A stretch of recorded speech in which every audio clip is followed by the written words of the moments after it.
Hay lugares donde el silencio pesa más que las palabras, donde lo que no se dijo quedó grabado en piedra, donde cada documento cerrado es una puerta que nunca volvió a abrirse. Este es uno de esos lugares. Y lo que ocurrió aquí nunca terminó de explicarse. La Catedral Metropolitana de la Ciudad de México no es solo un edificio, es el corazón simbólico de un país, el centro neurálgico de una fe que llegó con la conquista y se fundió con el dolor, la esperanza y la identidad de millones. Durante siglos fue el lugar donde se coronaban virreyes, se celebraban ceremonias de Estado, se juraban lealtades, donde el poder terrenal y el poder celestial compartían el mismo techo. Construida sobre las ruinas del Templo Mayor azteca, la catedral es una metáfora perfecta de México. Algo nuevo levantado sobre algo que fue destruido. Algo sagrado sobre algo silenciado. Pero también es un archivo vivo, un registro de decisiones, cambios, reformas, prohibiciones. Un lugar donde se escribieron versiones oficiales de la historia y donde otras versiones simplemente dejaron de existir. Hoy, millones de personas caminan frente a sus puertas. Turistas toman fotografías. Creyentes encienden velas. Guías turísticos repiten fechas, nombres, estilos arquitectónicos. Pero hay cosas que ningún guía menciona. Cosas que no aparecen en los folletos. Cosas que, si preguntas directamente, te responden con evasivas o con silencio. Porque la Catedral Metropolitana no solo guarda santos, guarda secretos. Este documental no es religioso. No vamos a predicar, no vamos a juzgar, no vamos a moralizar. Vamos a reconstruir, vamos a revisar lo que está documentado. Y lo que no lo está, vamos a contrastar versiones, a señalar vacíos, a mostrar contradicciones, a preguntarnos por qué ciertos archivos desaparecieron. ¿Por qué? Ciertas decisiones nunca se explicaron. ¿Por qué ciertos nombres nunca volvieron a mencionarse? No vamos a inventar, pero tampoco vamos a ignorar, porque hay una diferencia entre la historia oficial y la historia completa. Y esa diferencia, en este caso, es abismal. Para entender lo que ocurrió dentro de estas paredes, primero hay que entender cómo se construyeron. ¿Y por qué? Porque nada de lo que pasó aquí fue casualidad. Todo fue diseñado, planeado, controlado, desde el primer día. Y el primer día fue hace casi 500 años. A simple vista, una catedral es un lugar de oración. Pero cuando se construye sobre un templo destruido, en medio de una ciudad arrasada, con mano de obra conquistada, deja de ser solo un edificio. Se convierte en un símbolo de poder. Y el poder, cuando se ejerce sin explicaciones, siempre deja cicatrices. El 13 de agosto de 1521, Tenochtitlán cayó. La capital del Imperio Mexica fue sometida tras meses de asedio, hambre, enfermedades y violencia. Hernán Cortés sabía que conquistar un territorio no era suficiente. Había que conquistar el alma. Y para eso, necesitaba borrar los símbolos anteriores. El Templo Mayor, el corazón religioso de los mexicas, fue desmantelado. Sus piedras, reutilizadas. Sus ídolos, destruidos. Sus sacerdotes, ejecutados o convertidos. Y en su lugar, se planificó algo nuevo, algo que dejara claro quién mandaba ahora. No solo en la tierra, también en el cielo. En 1524, apenas 3 años después de la caída de Tenochtitlán, se construyó la primera iglesia en el sitio. Era pequeña, precaria, una estructura provisional, pero suficiente para marcar territorio, suficiente para decir, este lugar ya no es suyo. La Catedral Metropolitana, tal como la conocemos hoy, comenzó a construirse oficialmente en 1573, 52 años después de la conquista. Pero su construcción no fue rápida, fue lenta, deliberada, monumental. Tomó casi 250 años terminarla. Varias generaciones de arquitectos, albañiles, esclavos indígenas, artesanos europeos, muchos de ellos murieron en el proceso. Sus nombres no están registrados. Sus tumbas, si es que las tienen, no están marcadas. Lo que sí está registrado es el propósito. La catedral debía ser la más grande de América, la más alta, la más rica. Un recordatorio permanente de quién tenía el control. no solo del territorio, también de la narrativa, de la historia, de la verdad. Pero hay algo extraño en los registros de construcción, algo que pocas veces se menciona. Durante los primeros 100 años de obra, no existe un registro completo de cuántas personas trabajaron en la catedral. No hay listas de nombres. No hay contratos formales para los trabajadores indígenas. Hay estimaciones. Hay referencias vagas, pero no hay documentos precisos. Lo que sí sabemos es que la mano de obra fue mayoritariamente indígena y que muchos de ellos trabajaron bajo un sistema llamado encomienda, un eufemismo colonial para describir trabajo forzado. También sabemos que hubo accidentes, derrumbes, muertes, pero no hay registro de cuántas, ni de quiénes fueron, ni de dónde fueron enterrados. Es como si, desde el principio, la catedral estuviera diseñada para ser recordada, pero no para recordar a todos los que la construyeron. Y esa lógica, ese patrón de silencio selectivo, no desapareció con el tiempo. Al contrario, se perfeccionó, porque una vez terminada la estructura física, comenzó algo más complejo, algo más difícil de rastrear. La construcción del poder interno, el poder que no se ve, el que no está en las paredes, sino en las decisiones que se toman detrás de ellas. Y esas decisiones casi nunca se documentaron. Una catedral no es solo un lugar de culto, es una institución, con jerarquías, con normas, con secretos, y en el caso de la Catedral Metropolitana de México, con un poder que durante siglos rivalizó con el del propio gobierno virreinal. Desde el siglo XVI hasta el XIX, la Iglesia Católica en la Nueva España no era solo una fuerza espiritual, era una fuerza económica, política, judicial. El Arzobispado de México controlaba tierras, haciendas, hospitales, escuelas, orfanatos. Recibía diezmos obligatorios, administraba testamentos, decidía quién podía casarse, quién podía heredar, quién podía ser enterrado en suelo sagrado. Y en el centro de todo ese poder estaba la catedral, no solo como símbolo, sino como sede operativa. El Cabildo Catedralicio, el grupo de clérigos que administraba la catedral, era una de las instituciones más poderosas del virreinato. Sus miembros eran elegidos no por el pueblo, sino por la jerarquía eclesiástica. Y una vez dentro, permanecían décadas. Algunos, toda la vida. Las actas del Cabildo registran miles de decisiones, desde asuntos litúrgicos hasta disputas sobre propiedades, desde nombramientos de párrocos hasta censura de libros. Pero hay algo curioso, algo que llama la atención cuando uno revisa esos documentos. Muchas de las actas tienen secciones en blanco, literalmente, páginas donde debería haber información pero no la hay. Espacios donde se supone que se discutió algo, pero no se escribió qué. En algunos casos, hay notas al margen que dicen: este asunto se trató en privado. Se acordó no dejar registro escrito. Se destruyó por orden del arzobispo. ¿Por qué? ¿Qué se decidió en esas reuniones que no podía quedar documentado? ¿Qué era tan delicado que ni siquiera los propios miembros del Cabildo podían dejarlo por escrito? Una de las funciones menos conocidas del Cabildo era la administración de la justicia eclesiástica.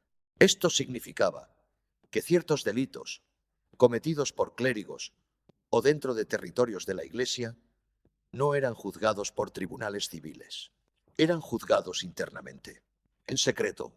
Estos tribunales, llamados provisoratos, tenían jurisdicción sobre casos de moral, fe, conducta clerical, pero también sobre acusaciones graves, abusos, malversación de fondos, violencia. Los registros de estos tribunales deberían estar en los archivos del arzobispado. Algunos están, otros no. En 1821, durante la independencia de México, muchos documentos eclesiásticos fueron trasladados, ocultados o destruidos. La razón oficial era protegerlos del caos político. Pero nunca se especificó qué documentos se protegieron, ni dónde, ni por qué algunos nunca reaparecieron. En 1857, con las leyes de reforma, el gobierno mexicano intentó nacionalizar los bienes de la Iglesia y abrir sus archivos. La Iglesia resistió. Hubo negociaciones, acuerdos, pero también desapariciones. Un funcionario del gobierno de Benito Juárez escribió en un informe: se nos informó que ciertos archivos habían sido trasladados a Roma. Otros quemados durante la intervención francesa. No pudimos verificar ninguna de las dos afirmaciones. ¿Qué había en esos archivos que justificaba su destrucción? ¿Qué secretos eran tan importantes que valía la pena perderlos antes que revelarlos? Y aquí es donde la historia oficial se vuelve difusa, porque después de las leyes de reforma, la Iglesia perdió mucho de su poder político y económico, pero no todo, no su influencia, no su capacidad de controlar narrativas, y sobre todo, no su capacidad de decidir qué se cuenta y qué se olvida, porque lo que vino después fue, en muchos sentidos, más opaco, más silencioso, más difícil de rastrear. La catedral dejó de ser el centro del poder virreinal, pero se convirtió en otra cosa, en un refugio, en un archivo cerrado, en un lugar donde ciertas cosas podían ocurrir sin que nadie, fuera de sus muros, se enterara. El siglo XX trajo cambios radicales a México, revoluciones, guerras, reformas, pero dentro de la Catedral Metropolitana todo parecía seguir igual. Las misas se celebraban, las campanas sonaban, los fieles llegaban, pero detrás de la continuidad aparente, algo estaba cambiando. Algo que no se anunciaba en los boletines parroquiales, algo que no aparecía en los periódicos, algo que solo se sabía si estabas adentro. En 1910, México entró en una década de violencia revolucionaria. La Iglesia, que había apoyado al régimen de Porfirio Díaz, quedó en una posición vulnerable. Muchos templos fueron saqueados, muchos clérigos, exiliados. La Catedral Metropolitana, por su relevancia simbólica, fue respetada en su mayoría, pero no intocada. Durante la Revolución, la catedral cerró sus puertas varias veces, no por decisión propia, sino por órdenes gubernamentales. Hubo registros, inspecciones, requisas. En 1914, fuerzas carrancistas ingresaron al edificio buscando armas, oro, documentos comprometedores. Según los informes oficiales, no encontraron nada relevante, pero hay testimonios de testigos que afirman que se llevaron cajas, varias cajas. Nunca se supo qué contenían. Nunca se publicó un inventario. Y cuando la Iglesia recuperó el control del edificio, nunca reclamó nada públicamente. Como si esas cajas nunca hubieran existido. Luego vino la Guerra Cristera. Entre 1926 y 1929, el conflicto entre el gobierno anticlerical de Plutarco Elías Calles y los católicos mexicanos dejó decenas de miles de muertos. La Catedral Metropolitana volvió a cerrar. Esta vez, durante 3 años. Cuando reabrió en 1929, algo había cambiado. No en la arquitectura, no en el mobiliario, sino en la administración interna. Se creó un nuevo sistema de registro de personal eclesiástico, un nuevo protocolo para la gestión de archivos, un nuevo código de silencio. Oficialmente, era para proteger a los clérigos de futuras persecuciones, para evitar que el gobierno pudiera identificarlos, arrestarlos, castigarlos. Pero el efecto fue otro. Fue que, a partir de ese momento, resultó casi imposible rastrear quién trabajaba en la catedral, quién tomaba decisiones, quién tenía acceso a qué. En 1967, la catedral comenzó un proyecto masivo de restauración. El edificio estaba hundido, literalmente. La Ciudad de México está construida sobre un lago desecado, y el peso de la catedral la había hecho hundirse varios metros de manera irregular. El proyecto, conocido como subexcavación controlada, fue una obra maestra de ingeniería. Tardó décadas. Involucró a cientos de trabajadores. Costó millones de dólares. Pero algo extraño ocurrió durante esas obras. Algo que nunca se explicó del todo. Los trabajadores reportaron haber encontrado cámaras subterráneas, criptas no documentadas, túneles que conectaban la catedral con otros edificios del centro histórico. Algunos de estos túneles eran conocidos. Habían sido usados durante la época virreinal para trasladar bienes, para escapar en caso de ataque. Pero otros no estaban en los planos. No aparecían en ningún registro histórico. Un ingeniero que trabajó en la restauración declaró años después en una entrevista: nos dijeron que ciertas zonas estaban fuera de nuestro alcance, que no podíamos entrar, que eran áreas de jurisdicción exclusiva del arzobispado. Nunca nos explicaron por qué. Cuando se le preguntó qué había en esas zonas, respondió: no lo sé, nunca lo supe. Y nadie más lo sabía tampoco. O si lo sabían, no lo dijeron. Esas cámaras, esos túneles, esas zonas restringidas, nunca fueron abiertas al público. Nunca fueron incluidas en los recorridos turísticos. Nunca fueron mencionadas en las guías oficiales. Y cuando periodistas o investigadores preguntaban al respecto, la respuesta siempre era la misma. Son áreas de uso litúrgico privado. No tienen relevancia histórica. No hay nada que mostrar. Pero si no hay nada que mostrar, ¿por qué mantenerlas cerradas? Toda institución tiene secretos. Documentos que no se comparten. Espacios que no se muestran. Decisiones que no se explican. Pero cuando esos secretos se mantienen durante siglos, dejan de ser precaución. Se convierten en silencio institucional. La Catedral Metropolitana tiene varias áreas que no son accesibles al público. Algunas por razones obvias. Sacristías, oficinas administrativas, zonas de mantenimiento. Pero hay otras cuya restricción no es tan clara. Está, por ejemplo, el Archivo del Cabildo Metropolitano. Oficialmente. Es un archivo histórico. Contiene actas, correspondencia, registros financieros que datan del siglo XVI. Pero para consultarlo, no basta con ser historiador. No basta con tener una solicitud formal. Hay que pasar por un proceso de aprobación que puede tardar meses. Hay que justificar, con detalle, qué se quiere investigar y por qué. Y aún así, muchas solicitudes son rechazadas, sin explicación. Un historiador mexicano, especializado en historia eclesiástica, intentó durante años acceder a los registros del Cabildo correspondientes al siglo XIX. Específicamente, quería revisar las actas de 1860 a 1870, la década de la Reforma. Su solicitud fue denegada 3 veces. La razón oficial: documentos en proceso de catalogación. 10 años después, volvió a intentarlo. La respuesta fue la misma: en proceso de catalogación. Cuando preguntó cuándo estaría terminada la catalogación, le dijeron: no hay fecha estimada. Otro ejemplo son las criptas. La Catedral Metropolitana tiene decenas de criptas. Algunas son públicas, están abiertas a visitantes. La cripta de los arzobispos, por ejemplo, pero hay otras que no. En 2003, un equipo de arqueólogos del Instituto Nacional de Antropología e Historia solicitó permiso para estudiar una cripta ubicada bajo el Altar del Perdón. Los planos coloniales sugerían que podía haber restos prehispánicos en esa zona, piedras del Templo Mayor reutilizadas, posiblemente inscripciones. El permiso fue denegado. La razón: área de uso litúrgico. Pero aquí está lo extraño. Ese altar no se usa para misas regulares. No tiene acceso público. No hay ceremonias programadas allí. Entonces, ¿qué uso litúrgico tiene? Luego está el caso del archivo secreto del arzobispado. Oficialmente, no se llama secreto. Se llama Archivo Histórico del Arzobispado de México. Pero en la práctica, funciona como un archivo cerrado. A diferencia del archivo del Cabildo, que al menos tiene un proceso de solicitud, el archivo del arzobispado no acepta solicitudes externas.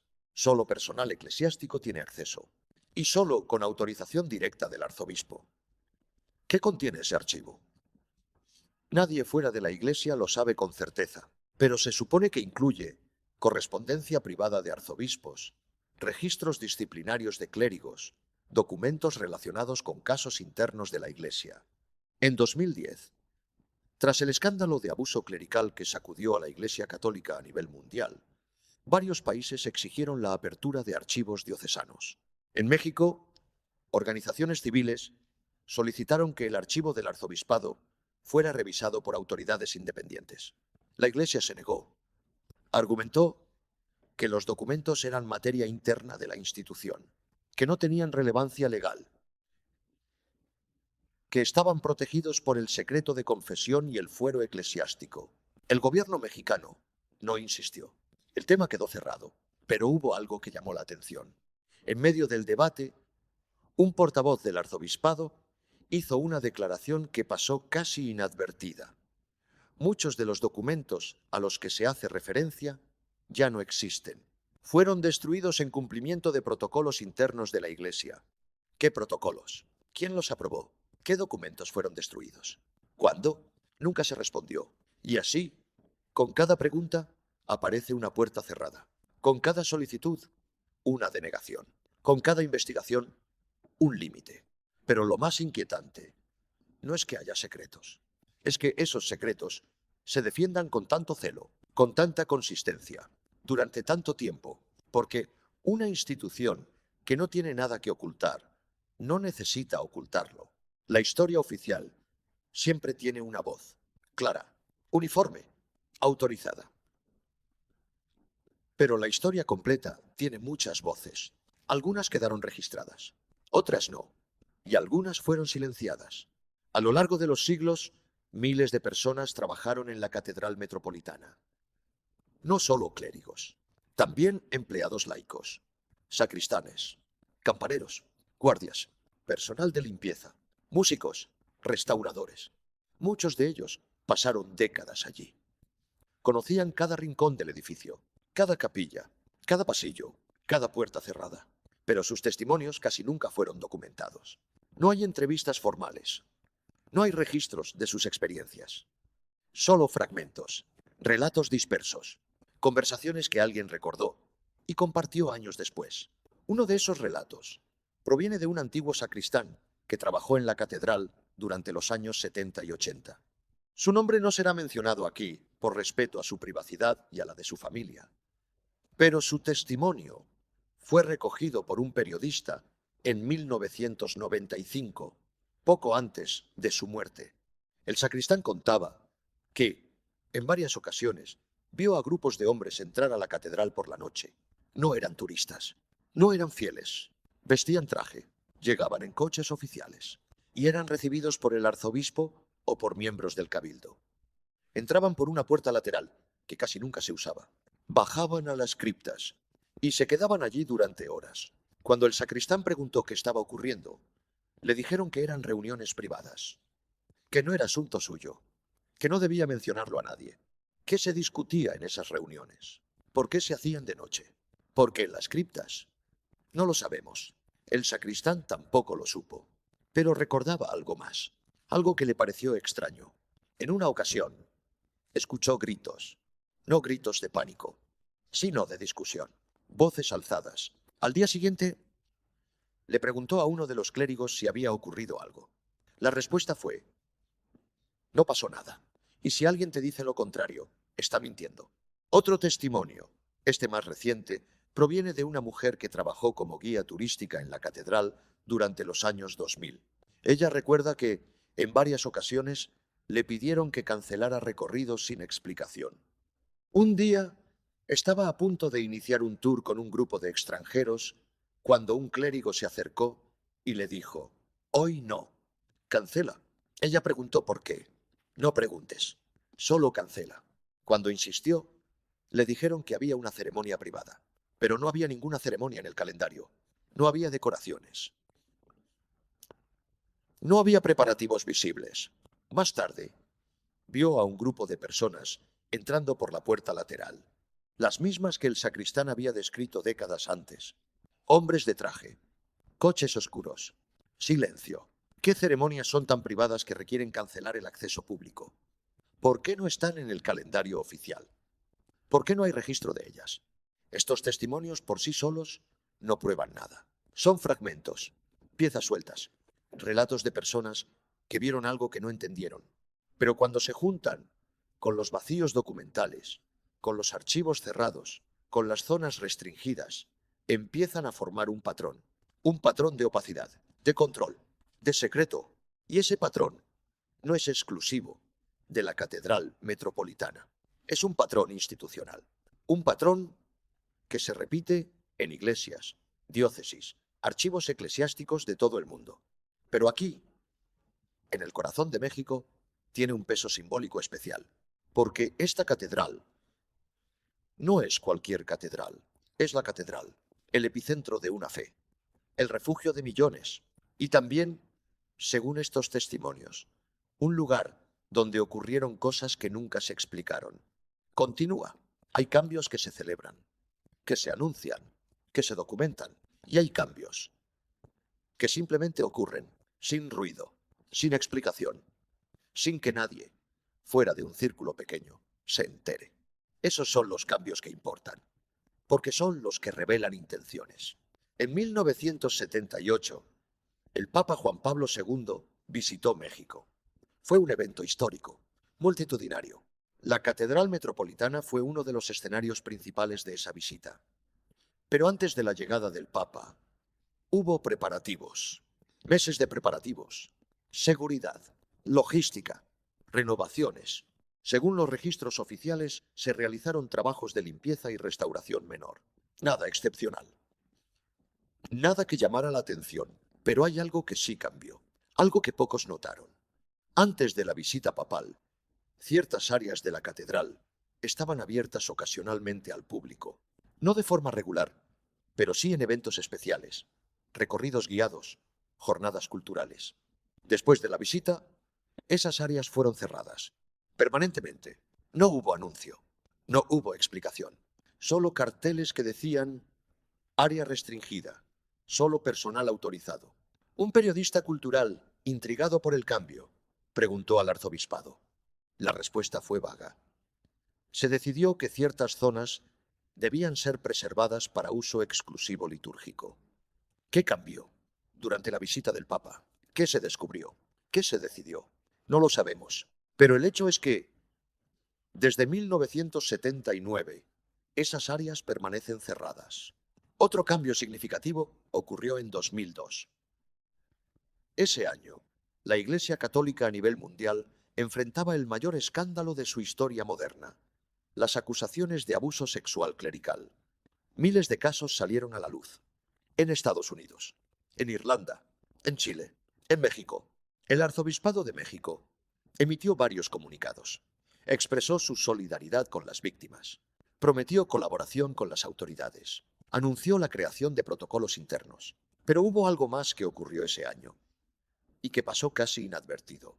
El acceso al archivo histórico del arzobispado, que hasta entonces había sido limitado pero posible para ciertos investigadores, fue completamente cerrado.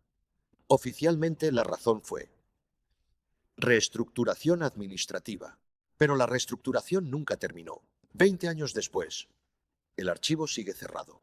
Y cuando periodistas o académicos preguntan cuándo reabrirá, la respuesta siempre es la misma.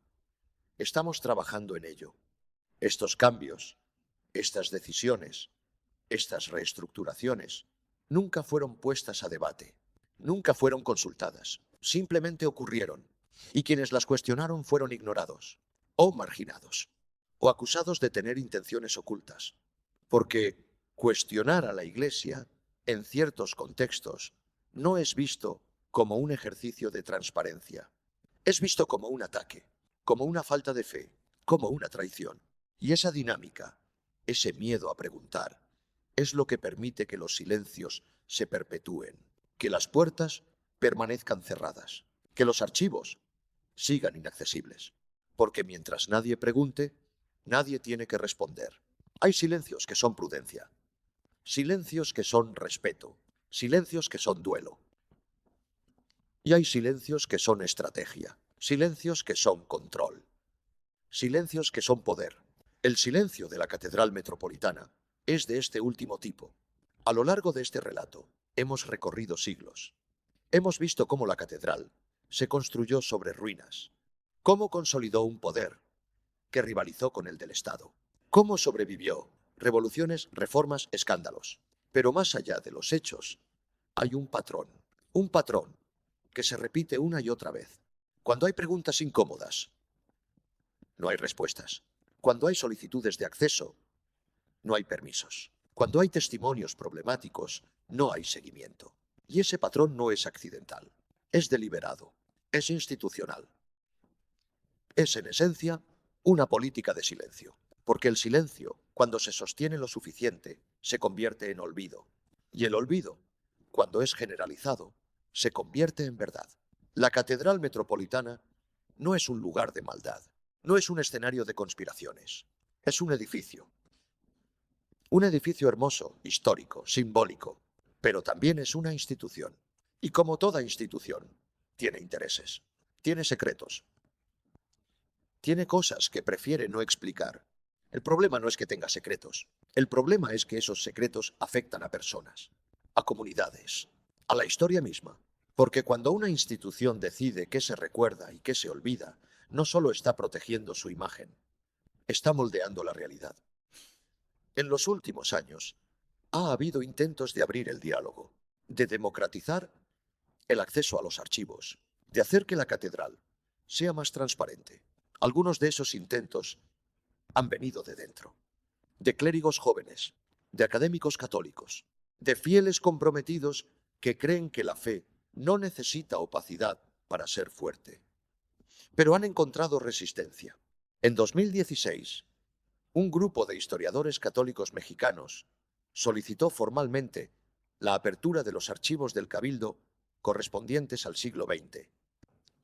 Argumentaron que ya había pasado suficiente tiempo, que la mayoría de las personas involucradas ya habían fallecido, que la historia merecía ser conocida.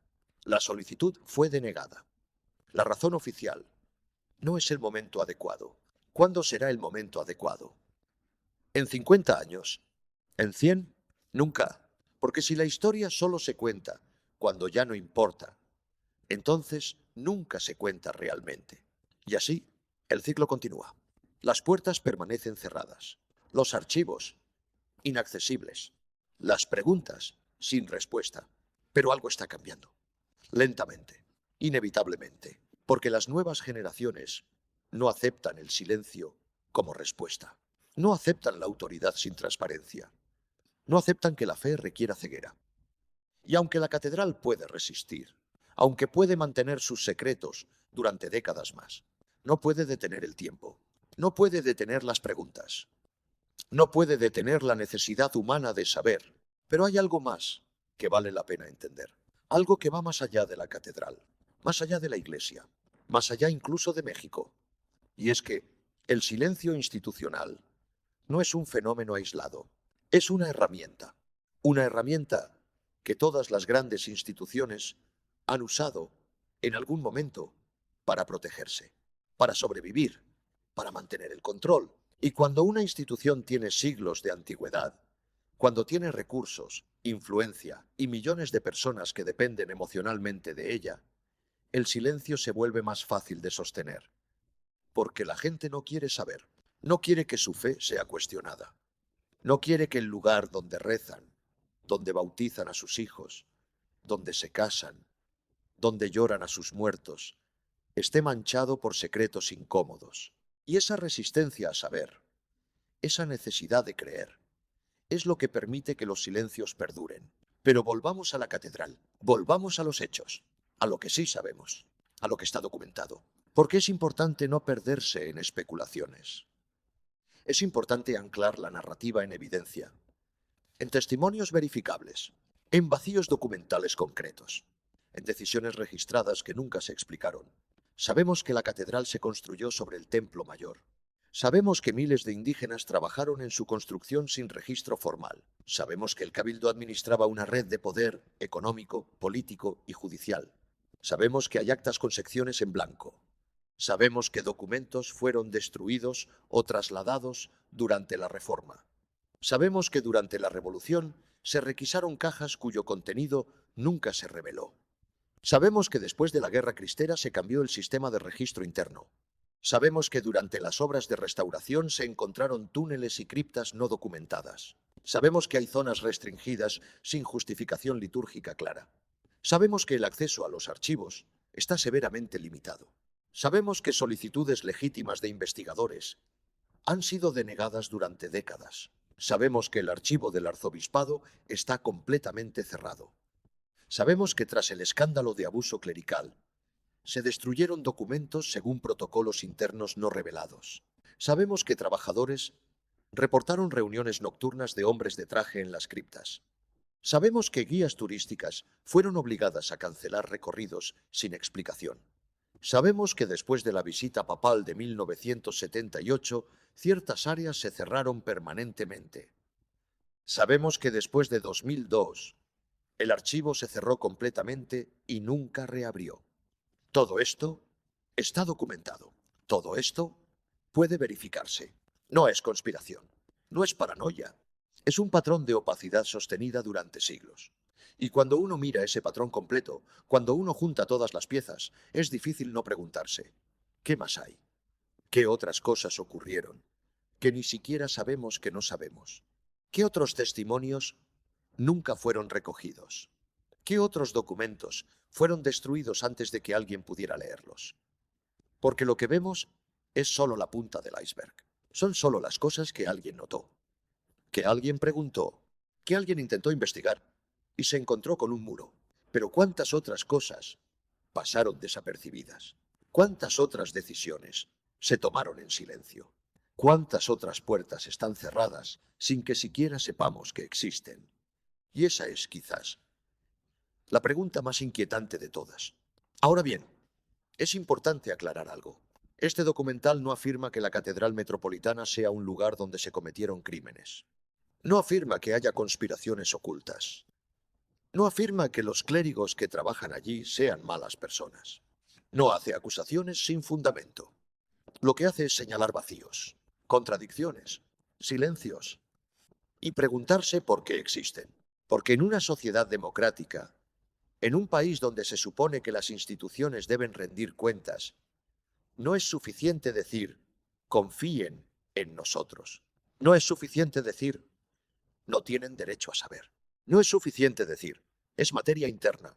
Cuando una institución tiene tanto poder, tanta influencia, tanto impacto en la vida de millones de personas, tiene la responsabilidad de ser transparente, de explicar sus decisiones, de abrir sus archivos, de permitir que la historia sea estudiada, analizada, comprendida. Y si no lo hace, si se resiste durante décadas, si cierra puertas, si destruye documentos, si deniega solicitudes sin justificación clara, entonces es legítimo preguntarse por qué. Es legítimo sospechar. Es legítimo exigir respuestas. Y eso no es un ataque a la fe. No es un ataque a la Iglesia. No es un ataque a los millones de católicos que encuentran consuelo, comunidad y sentido en su religión. Es simplemente un ejercicio de ciudadanía, un ejercicio de memoria histórica, un ejercicio de búsqueda de la verdad, porque la verdad no amenaza la fe auténtica. La verdad fortalece la fe. La verdad permite que la fe se base en conocimiento, no en ignorancia, en elección, no en imposición, en transparencia, no en secreto. Y las instituciones que temen la verdad son las que tienen algo que ocultar. Pero dejemos las reflexiones generales y volvamos a casos específicos, porque hay ejemplos concretos de cómo el silencio institucional ha afectado a personas reales, a comunidades reales, a historias que merecían ser contadas y fueron borradas. En los archivos parroquiales de la catedral hay registros de bautismos, matrimonios y defunciones que datan de siglos. Estos registros son invaluables para historiadores, genealogistas, personas que buscan reconstruir su historia familiar, pero el acceso a ellos es extremadamente limitado. Y hay periodos enteros donde los registros simplemente no existen. No porque no se hicieron, sino porque se perdieron, o se destruyeron, o se trasladaron a algún lugar donde ya nadie puede encontrarlos. Hay personas que han pasado años intentando rastrear a sus ancestros, intentando entender de dónde vienen, intentando reclamar herencias, resolver disputas legales, simplemente saber quiénes fueron sus bisabuelos. Y se han encontrado con vacíos, con periodos de 10, 20, 30 años donde no hay registro alguno. Cuando preguntan por qué, les dicen, se perdieron durante la Revolución, o durante la Reforma, o en un incendio, o simplemente, no sabemos. Y puede ser verdad. Puede ser que realmente se perdieron por razones ajenas a la voluntad de la Iglesia. Pero también puede ser que fueron destruidos deliberadamente, que contenían información que alguien no quería que se supiera, que revelaban cosas incómodas sobre el pasado, y sin acceso a los archivos completos, sin transparencia, sin explicaciones, es imposible saberlo. Otro ejemplo. Hay testimonios de personas que trabajaron en la catedral durante décadas y que al jubilarse o al ser despedidas, descubrieron que no había registro formal de su empleo, que no tenían documentos que probaran que habían trabajado allí, que no podían reclamar pensión, indemnización, derechos laborales, porque durante años la catedral operó con un sistema de empleo informal, sin contratos escritos, sin seguridad social, sin prestaciones, solo acuerdos verbales, solo pagos en efectivo, solo la promesa de que la Iglesia cuidaría de ellos. Y cuando llegó el momento de cumplir esa promesa, la respuesta fue: no hay registro. No podemos verificar que trabajaste aquí. No podemos ayudarte. ¿Es esto un crimen? Legalmente quizás no. Moralmente es cuestionable y revela algo importante sobre cómo operan las grandes instituciones cuando no tienen que rendir cuentas. Cuando saben que las personas que trabajan para ellas son vulnerables. Cuando saben que no van a demandar, porque no tienen recursos, porque tienen miedo, porque dependen de la buena voluntad de la institución. Y ese es otro tipo de silencio. El silencio de las personas que fueron explotadas, marginadas, olvidadas, y que nunca tuvieron voz para contar su historia. Pero no todo es oscuro, no todo es silencio. Hay también ejemplos de personas que han logrado romper ese silencio, que han investigado, que han documentado, que han exigido respuestas y que, lentamente, han logrado que ciertos archivos se abran, que ciertas historias se cuenten, que ciertas verdades salgan a la luz. En los últimos años, ha habido un movimiento creciente de académicos, periodistas, activistas, que están presionando para que los archivos eclesiásticos en México sean más accesibles, que están argumentando que esos archivos no son propiedad exclusiva de la Iglesia, que son patrimonio histórico de la nación, que deben estar disponibles para investigación, para educación, para el bien común. Y han tenido algunos éxitos, pequeños, limitados, pero importantes. Han logrado que ciertos archivos parroquiales se digitalicen, que ciertos documentos se compartan con universidades, que ciertos investigadores obtengan permisos especiales. Pero es un proceso lento, porque la resistencia sigue siendo fuerte, porque hay sectores dentro de la Iglesia que creen firmemente que esos archivos deben permanecer cerrados, que contienen información sensible, que su apertura causaría escándalo, confusión, daño a la fe de los creyentes. Y quizás tengan razón. Quizás la apertura de esos archivos revelaría cosas incómodas, cosas que pondrían en cuestión narrativas oficiales, cosas que obligarían a la Iglesia a pedir perdón, a reconocer errores, a confrontar su pasado. Pero eso no es una razón para mantenerlos cerrados. Es, de hecho, una razón para abrirlos, porque solo confrontando el pasado, solo reconociendo los errores, solo pidiendo perdón, una institución puede realmente sanar. Puede realmente reconstruir confianza. Puede realmente mirar al futuro con integridad. Continúa. Y aquí llegamos a un punto crucial. Un punto que va más allá de la Catedral Metropolitana, más allá de la Iglesia Católica en México. Un punto que tiene que ver con cómo todas las instituciones, no solo religiosas, manejan su historia, su poder, sus secretos. Porque el patrón que vemos en la catedral no es único. Es un patrón que se repite en gobiernos, en corporaciones, en ejércitos, en universidades, en cualquier institución que ha existido lo suficiente como para acumular poder. Y con el poder, secretos. Y con los secretos, la tentación de ocultarlos para siempre. Pero la historia nos enseña que los secretos nunca permanecen enterrados para siempre. Que siempre, eventualmente, alguien habla, alguien pregunta, alguien investiga. Y la verdad, tarde o temprano, sale a la luz. El problema es que cuando sale a la luz décadas o siglos después, cuando las personas involucradas ya murieron, cuando los testigos ya no están, cuando los documentos ya fueron destruidos, es mucho más difícil reconstruir lo que realmente pasó. Es mucho más fácil para las instituciones decir: fue hace mucho tiempo, ya no importa. Debemos mirar hacia adelante, no hacia atrás.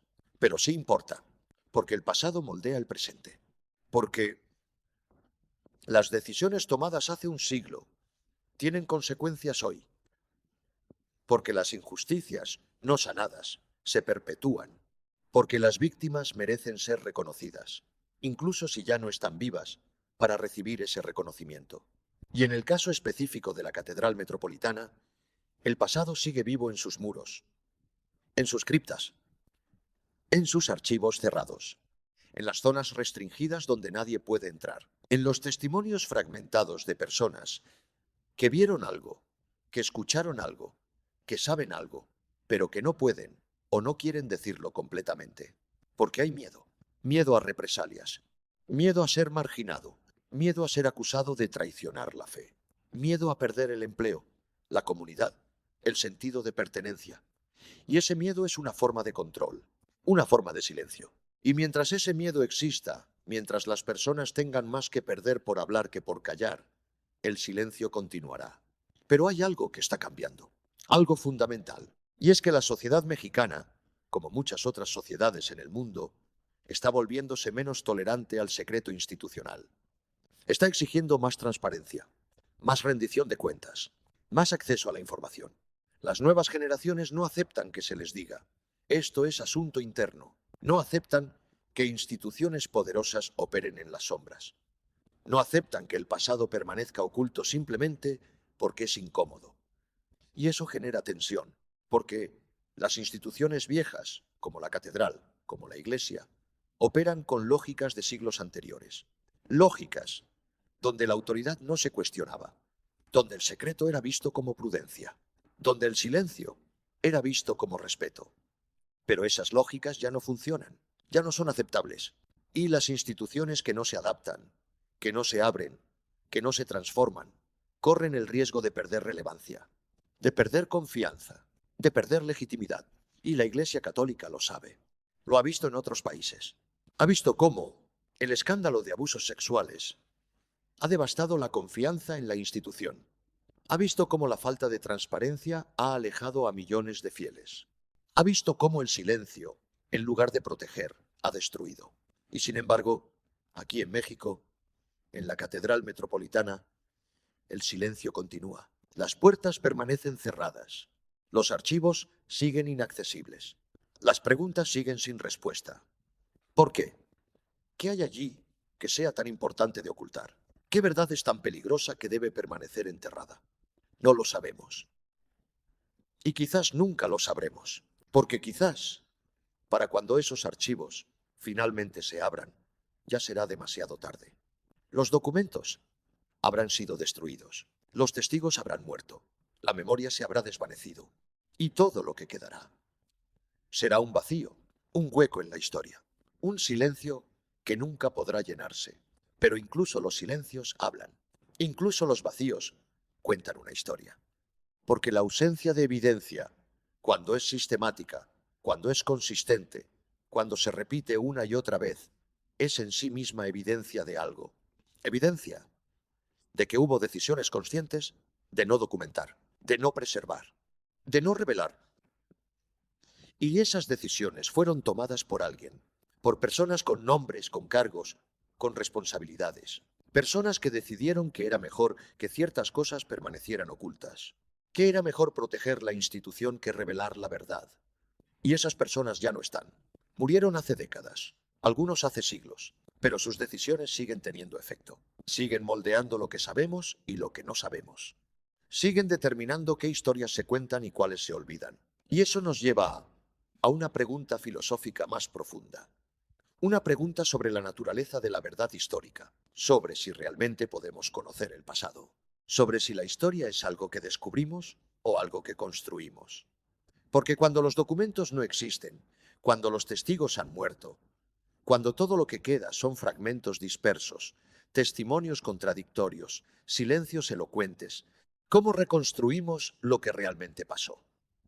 ¿Cómo distinguimos entre lo que sucedió y lo que creemos que sucedió? ¿Cómo evitamos llenar los vacíos con nuestras propias suposiciones, nuestros propios prejuicios, nuestras propias narrativas? Es una pregunta difícil y no tiene una respuesta fácil. Lo que sí podemos hacer es ser honestos sobre lo que sabemos y lo que no sabemos, sobre lo que está documentado y lo que es especulación, sobre lo que es evidencia y lo que es inferencia. Y podemos exigir que las instituciones que tienen el poder de abrir archivos, de revelar información, de llenar vacíos, lo hagan. Porque cada generación tiene la responsabilidad de investigar su historia, de cuestionar las narrativas oficiales, de buscar las voces que fueron silenciadas. de dar voz a quienes no la tuvieron. Y en el caso de la Catedral Metropolitana, esas voces son muchas. Son los trabajadores indígenas cuyos nombres nunca fueron registrados. Son los empleados laicos, que trabajaron décadas sin contrato. Son los fieles que hicieron preguntas y fueron ignorados. Son los investigadores que solicitaron acceso y fueron rechazados. Son los testigos que vieron algo extraño y fueron obligados a callar. Todas esas voces merecen ser escuchadas. Todas esas historias merecen ser contadas. Y mientras permanezcan silenciadas, mientras los archivos permanezcan cerrados, mientras las preguntas permanezcan sin respuesta, la historia de la Catedral Metropolitana estará incompleta. Y una historia incompleta es una historia falsa. Ahora bien, es importante también reconocer que no todo en la historia de la catedral es oscuro. No todo es silencio y secreto. La catedral también ha sido un lugar de refugio, de consuelo, de comunidad. Para millones de personas a lo largo de los siglos, ha sido el lugar donde bautizaron a sus hijos, donde se casaron, donde despidieron a sus muertos, donde encontraron esperanza en momentos de desesperación, donde sintieron la presencia de algo más grande que ellos mismos. Y eso no se puede negar, eso no se puede minimizar, porque la fe es real. El consuelo que ofrece es real. La comunidad que genera es real. Pero reconocer eso no significa que debamos ignorar los aspectos problemáticos. No significa que debamos aceptar el silencio. No significa que debamos renunciar a la búsqueda de la verdad.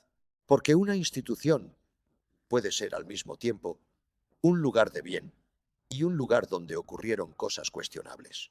Puede ser al mismo tiempo un refugio y un lugar de poder opaco. Puede ser al mismo tiempo un símbolo de fe y un archivo cerrado. Y parte de madurar como sociedad es poder sostener esa complejidad. Poder reconocer que las cosas no son blancas o negras, que la historia es compleja, contradictoria, llena de matices, pero sostener esa complejidad requiere información, requiere acceso a los archivos, requiere que las instituciones sean transparentes, porque sin información, sin acceso, sin transparencia, todo lo que tenemos son versiones oficiales. Y las versiones oficiales, por definición, son incompletas, porque las instituciones no se cuentan a sí mismas sus aspectos problemáticos, no documentan sus errores, no preservan evidencia de sus fallos, solo cuentan la versión que las hace ver bien, la versión que protege su imagen, la versión que justifica su poder. Y esa versión puede ser parcialmente cierta, pero nunca es completamente cierta. Y esto nos lleva de vuelta al principio, a la pregunta fundamental: ¿por qué hay lugares donde el silencio pesa más que las palabras? ¿Por qué hay instituciones que prefieren el secreto a la transparencia? ¿Por qué hay historias que nunca terminan de explicarse? La respuesta, en el fondo, es simple. Porque la verdad completa es incómoda. Porque cuestiona narrativas establecidas. Porque obliga a reconocer errores. Porque pone en riesgo el poder. Porque amenaza la legitimidad. Y las instituciones poderosas, sean religiosas o no, harán lo que sea necesario para proteger su poder, incluyendo mantener archivos cerrados, incluyendo destruir documentos, incluyendo silenciar testigos, incluyendo negar acceso a investigadores, no porque sean malvadas, no porque tengan un plan siniestro, sino porque es su naturaleza. Porque las instituciones, como organismos vivos, tienen un instinto de supervivencia, y ese instinto las lleva a protegerse, a cerrarse, a defenderse contra cualquier amenaza a su imagen, a su reputación, a su poder. Y la verdad, muchas veces, es vista como una amenaza. Pero aquí está la ironía, la paradoja, porque al protegerse mediante el silencio, al cerrarse, al negar acceso, las instituciones no se protegen, se debilitan, porque generan desconfianza, porque alimentan especulaciones, porque dan razones para sospechar que tienen algo que ocultar. Y esa sospecha, con el tiempo, se vuelve más dañina que cualquier verdad que pudieran revelar, porque la sospecha crece, se multiplica, se convierte en teorías, en narrativas alternativas. en acusaciones que pueden o no ser ciertas, pero que cobran fuerza precisamente porque no hay información oficial que las desmiente. Porque cuando una institución no responde preguntas legítimas, cuando no explica decisiones cuestionables, cuando no abre sus archivos, lo que dice es, tenemos algo que ocultar. Y aunque no sea cierto, aunque los archivos estén cerrados por otras razones, el efecto es el mismo. Pérdida de confianza, pérdida de legitimidad, pérdida de autoridad moral. Y en el caso de la Iglesia Católica, esto es particularmente problemático, porque la Iglesia no es solo una institución, es una institución que reclama autoridad moral, que reclama ser guardiana de valores éticos, que reclama representar a Dios en la tierra. Y cuando una institución con esas pretensiones se comporta de manera opaca, cuando oculta información, cuando protege secretos, la contradicción es evidente. Es imposible reclamar autoridad moral mientras se actúa de manera que sugiere que hay cosas que ocultar. Y esa contradicción erosiona la fe. No la fe en Dios, sino la fe en la institución. La confianza de que la Iglesia realmente representa los valores que predica. Y esto es importante entenderlo, porque muchas veces, cuando se critica a la Iglesia, cuando se cuestionan sus prácticas, cuando se exigen respuestas, hay quienes interpretan eso como un ataque a la fe, como un ataque a Dios, como un ataque a los creyentes. Pero no lo es. Es todo lo contrario. Es un llamado a que la Iglesia esté a la altura de sus propios valores, a que sea transparente, a que sea honesta, a que reconozca sus errores, a que pida perdón cuando sea necesario, a que se comporte de manera congruente con lo que predica, porque los creyentes merecen eso, merecen una Iglesia que no solo hable de verdad, sino que la practique, que no solo hable de justicia, sino que la ejerza, que no solo hable de amor, sino que lo demuestre. Y parte de demostrar amor es respetar a las personas lo suficiente como para ser honesto con ellas, para no ocultarles información, para no tratarlas como si no tuvieran derecho a saber. Y con esto llegamos a un punto crucial del relato. Un punto donde necesitamos hablar de lo que significa realmente la transparencia institucional, de por qué es importante, de qué está en juego, porque no se trata solo de curiosidad histórica, no se trata solo de que los académicos puedan hacer su trabajo, no se trata solo de completar el registro histórico, se trata de justicia, de memoria, de dignidad humana. Cada documento que fue destruido, cada archivo que permanece cerrado, cada testimonio que fue silenciado, representa a personas reales, personas que vivieron, que trabajaron, que sufrieron, que amaron, que murieron. Personas cuyas historias merecen ser recordadas, cuyas experiencias merecen ser validadas, cuyas voces merecen ser escuchadas. Y cuando esas historias se borran, cuando esas voces se silencian, no solo se pierde información histórica, se comete una injusticia, se niega la dignidad de esas personas, se las borra de la historia. Y esto es particularmente grave cuando se trata de personas vulnerables, de trabajadores explotados, de víctimas de abuso, de comunidades marginadas, de todos aquellos que no tuvieron poder para contar su propia historia, para dejar su propio registro, para exigir que se les escuchara. Esas son las voces que más necesitan ser recuperadas. Esas son las historias que más urgente necesitan ser contadas. Y esas son exactamente las que las instituciones poderosas tienen más incentivos para silenciar. Porque esas historias cuestionan el poder, revelan injusticias, exponen abusos y obligan a las instituciones a confrontar aspectos de su pasado que prefieren olvidar. Pero olvidar no es lo mismo que sanar. Olvidar no es lo mismo que perdonar. Olvidar es simplemente negar. Es pretender que algo no pasó. Es borrar a las víctimas por segunda vez. Y la verdadera sanación, el verdadero perdón, solo puede venir después del reconocimiento, después de nombrar lo que pasó, después de validar el dolor de las víctimas, después de asumir responsabilidad. Y eso requiere abrir los archivos, requiere revelar la verdad, requiere dejar de proteger la imagen institucional a costa de la justicia histórica. Continúa. Y aquí es donde llegamos a uno de los aspectos más perturbadores de toda esta historia. Porque no se trata solo de eventos del pasado lejano. No se trata solo de decisiones tomadas hace siglos por personas que ya murieron. Se trata también de decisiones que se están tomando ahora, hoy, en este momento. Cada día que los archivos permanecen cerrados es una decisión. Cada solicitud de acceso que se deniega es una decisión. Cada pregunta que se evade es una decisión. Y esas decisiones las están tomando personas vivas, personas con nombres, personas con cargos, personas que tienen el poder de cambiar las cosas y eligen no hacerlo. Y eso convierte el silencio histórico en silencio contemporáneo. Convierte el secreto del pasado en secreto del presente. Porque no es que nadie sepa lo que hay en esos archivos. Alguien lo sabe. Las personas que tienen acceso a ellos lo saben. El arzobispo lo sabe. Los miembros del cabildo lo saben. Los archivistas lo saben. Pero han decidido que el resto de nosotros no debemos saberlo. Y esa decisión merece ser cuestionada, merece ser explicada, merece ser justificada, porque vivimos en una democracia, en un país donde, al menos en teoría, las instituciones deben rendir cuentas, donde el acceso a la información es un derecho, donde la transparencia es un valor.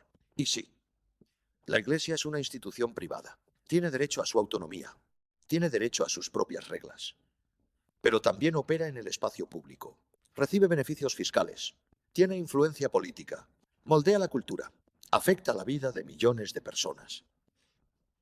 Y con ese poder viene responsabilidad. Responsabilidad de ser transparente, responsabilidad de rendir cuentas, responsabilidad de permitir que su historia sea estudiada, cuestionada, comprendida. Pero más allá de los argumentos legales o políticos, hay un argumento moral. Un argumento que tiene que ver con la justicia, con la memoria, con el respeto a las personas cuyas historias están encerradas en esos archivos, porque esas personas no pueden hablar por sí mismas. Ya murieron, pero merecen ser recordadas. Merecen que su historia se cuente. Merecen que sus experiencias sean validadas. Y mientras los archivos permanezcan cerrados, mientras su historia permanezca oculta, se les niega esa dignidad básica. Y esto nos lleva a una reflexión más amplia sobre el papel de las instituciones religiosas en la sociedad moderna, sobre si pueden seguir operando con lógicas del pasado, sobre si pueden seguir reclamando un espacio especial, exento de escrutinio, protegido del cuestionamiento, porque el mundo ha cambiado, la sociedad ha cambiado, las expectativas han cambiado, y las instituciones que no cambian con su tiempo, que se aferran a privilegios del pasado, que resisten la transparencia, se arriesgan a volverse irrelevantes. Y la Iglesia Católica lo está viendo en todo el mundo. Está viendo cómo pierde fieles, cómo pierde influencia, cómo pierde credibilidad. Y gran parte de eso es consecuencia directa de su falta de transparencia, de su resistencia a rendir cuentas, de su insistencia en mantener secretos. Pero también hay señales de cambio. Hay voces dentro de la Iglesia que están pidiendo mayor apertura, que están reconociendo que el silencio ya no es sostenible, que están argumentando que la transparencia, lejos de debilitar la fe, la fortalece. Hay diócesis, en otros países, que han abierto sus archivos, que han permitido investigaciones independientes, que han reconocido errores del pasado, que han pedido perdón y han descubierto que la verdad, aunque dolorosa, es liberadora, porque permite sanar, permite reconstruir confianza, permite mirar al futuro con integridad. Pero en México, en la Catedral Metropolitana, ese cambio todavía no ha llegado. Las puertas siguen cerradas, los archivos siguen inaccesibles, las preguntas siguen sin respuesta y el silencio continúa. ¿Hasta cuándo? No lo sabemos. Quizás hasta que la presión social sea tan grande que ya no puedan resistirla. Quizás hasta que una nueva generación de líderes eclesiásticos decida que es tiempo de cambiar. Quizás hasta que las víctimas del silencio exijan tan fuerte ser escuchadas que ya no puedan ser ignoradas. O quizás nunca. Quizás los archivos permanecerán cerrados para siempre. Quizás los secretos se llevarán a la tumba. Quizás la historia completa nunca se sabrá. Pero incluso si eso ocurre, incluso si nunca se abren los archivos, este relato tiene valor, porque señala los vacíos porque documenta las preguntas, porque establece un registro de lo que no se sabe, y porque recuerda que hubo personas que preguntaron, que exigieron, que no aceptaron el silencio como respuesta. Y ese registro, esa memoria de las preguntas sin respuesta, es en sí misma importante, porque impide que el silencio sea completo, porque mantiene viva la inquietud, porque asegura que futuras generaciones sabrán que aquí hubo algo que nunca se explicó. Y quizás algún día, cuando las circunstancias cambien, cuando el poder se redistribuya, cuando las prioridades se reordenen, alguien finalmente tendrá acceso a esos archivos y podrá contar la historia completa. Hasta entonces, lo que tenemos es esto, este relato incompleto, esta reconstrucción parcial, este mapa de silencios, esta documentación de lo que no se sabe. Y aunque no es la historia completa, es una historia verdadera, porque los vacíos son reales, las puertas cerradas son reales, los archivos inaccesibles son reales, los testimonios silenciados son reales. Y esa realidad merece ser nombrada, merece ser documentada, merece ser recordada. Porque la historia no es solo lo que pasó, también es lo que no se nos permite saber. Y a veces, esa segunda historia es tan importante como la primera. Ahora bien, antes de cerrar este relato, es importante volver sobre algo que mencionamos al principio, sobre la diferencia entre cuestionar y acusar, sobre la diferencia entre exigir transparencia y hacer denuncias sin fundamento. Porque a lo largo de este documental, hemos sido muy cuidadosos de no hacer acusaciones específicas, de no afirmar que se cometieron delitos, de no señalar a personas concretas, de no convertir especulación en hecho. Lo que hemos hecho es señalar vacíos documentales, contradicciones, silencios, decisiones que no se explicaron, archivos que no se abrieron, testimonios que no se verificaron. Y hemos preguntado, ¿por qué? ¿Por qué estos vacíos? ¿Por qué estos silencios? ¿Por qué esta resistencia a la transparencia? Y esas son preguntas legítimas. Son preguntas que cualquier ciudadano tiene derecho a hacer sobre cualquier institución poderosa. Son preguntas que fortalecen la democracia, no que la debilitan. Son preguntas que promueven la rendición de cuentas, no que la obstaculizan. Y el hecho de que esas preguntas incomoden a la institución no las hace menos legítimas. De hecho, las hace más necesarias. Porque las instituciones que se incomodan con las preguntas son exactamente las que más necesitan ser cuestionadas. Y eso no es un ataque, es democracia, es ciudadanía, es el ejercicio responsable del derecho a saber. Pero también es importante reconocer los límites de lo que podemos saber, los límites de lo que podemos afirmar. Porque sin acceso a los archivos, sin testimonios completos, sin documentación exhaustiva, hay cosas que simplemente no podemos determinar con certeza. Podemos señalar que hay vacíos, podemos documentar que hay silencios, podemos registrar que hay contradicciones, pero no podemos llenar esos vacíos con certezas que no tenemos. No podemos convertir sospechas en hechos. No podemos reemplazar la investigación rigurosa con especulación. Y por eso, a lo largo de este relato, hemos usado lenguaje cuidadoso. Hemos dicho, según testimonios, se reporta, no hay registros completos. Varios relatos coinciden. No existe confirmación pública. Porque esa es la única forma honesta de hacer este trabajo. La única forma de mantener integridad intelectual mientras se documenta el silencio institucional. Y con eso en mente, llegamos al cierre de este relato. No a un final definitivo, porque esta historia no tiene final. No mientras los archivos permanezcan cerrados. No mientras las preguntas permanezcan sin respuesta. Pero sí a un punto de reflexión, a un momento para mirar atrás sobre lo que hemos recorrido y para mirar adelante hacia lo que aún falta por descubrir. Hemos visto cómo la Catedral Metropolitana se construyó sobre ruinas, cómo consolidó un poder inmenso, cómo sobrevivió siglos de cambios políticos, cómo mantuvo archivos, cómo perdió archivos, cómo cerró puertas, cómo resistió preguntas. Hemos visto el patrón de silencio que se repite una y otra vez, en diferentes épocas, con diferentes justificaciones, pero siempre con el mismo resultado. información oculta, historias borradas, voces silenciadas. Y hemos preguntado una y otra vez, ¿por qué?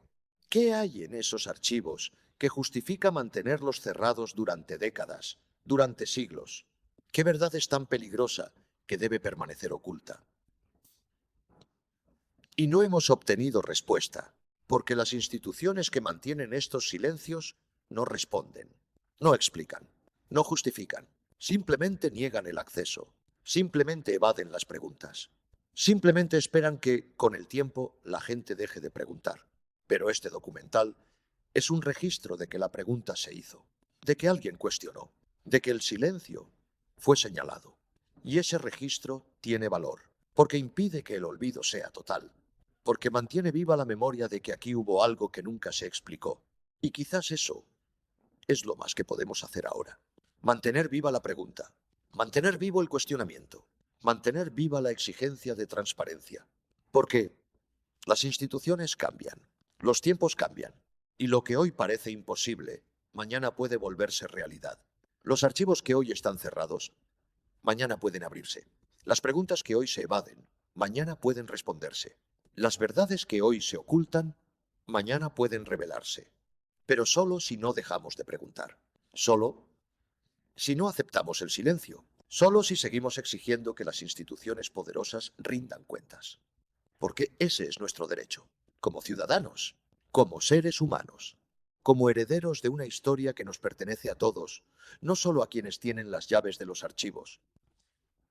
Y con eso, llegamos al final de este recorrido. La Catedral Metropolitana de la Ciudad de México sigue en pie, imponente, majestuosa, un símbolo de fe para millones, un ícono arquitectónico, un testigo silencioso de casi 500 años de historia. Cada día, miles de personas cruzan sus puertas, encienden velas, rezan, buscan paz, buscan respuestas. Y es posible que nunca sepan lo que ocurrió en esas zonas restringidas, lo que contienen esos archivos cerrados, lo que se discutió en esas reuniones nocturnas.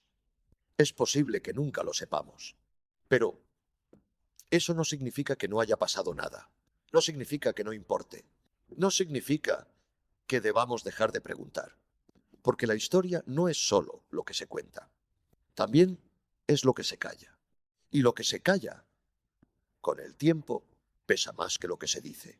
Este documental no tiene todas las respuestas. No puede tenerlas, porque muchas de esas respuestas están encerradas en lugares a los que no podemos acceder. Pero planteamos las preguntas, señalamos los vacíos, mostramos las contradicciones y dejamos que cada quien saque sus propias conclusiones. Porque la verdad, cuando está oculta, no desaparece, solo espera. Espera el momento en que alguien tenga el valor de buscarla. Hoy, la catedral sigue ahí, las campanas suenan, las misas se celebran, los turistas toman fotografías. Pero no todo volvió a abrirse, no todo volvió a explicarse, y algunas puertas permanecen cerradas. Esta historia no termina aquí, porque lo que ocurrió en la Catedral Metropolitana no es un caso aislado, es parte de un patrón más grande, un patrón de instituciones que deciden qué se recuerda y qué se olvida. Un patrón de poder que se protege mediante el silencio. Un patrón que se repite en iglesias, en gobiernos, en corporaciones, en cualquier lugar donde el poder se concentra y la transparencia se niega. Y mientras ese patrón exista, mientras las instituciones puedan mantener secretos sin consecuencias, mientras los archivos puedan permanecer cerrados indefinidamente, la historia seguirá siendo incompleta. La verdad seguirá siendo parcial. Y la justicia seguirá siendo elusiva. Hay otros casos, en este canal, otros lugares donde el silencio institucional ha ocultado verdades incómodas, otros archivos cerrados, otras preguntas sin respuesta, otros patrones de opacidad que merecen ser señalados. Si esta historia te inquietó, si te dejó con preguntas, si sentiste que falta algo, es porque falta, porque la historia completa aún no se ha contado, porque las puertas aún no se han abierto, porque las respuestas aún no se han dado. Pero seguimos buscando, seguimos preguntando, seguimos documentando los silencios, porque creemos que la verdad importa, que la memoria importa, que las personas cuyas historias fueron borradas merecen ser recordadas. Y mientras haya preguntas sin respuesta, seguiremos haciéndolas. Mientras haya archivos cerrados, seguiremos exigiendo que se abran. Mientras haya silencios institucionales, seguiremos señalándolos. Porque esa es nuestra responsabilidad, como narradores, como investigadores, como ciudadanos, como seres humanos que creen que la verdad, por incómoda que sea, es mejor que el silencio.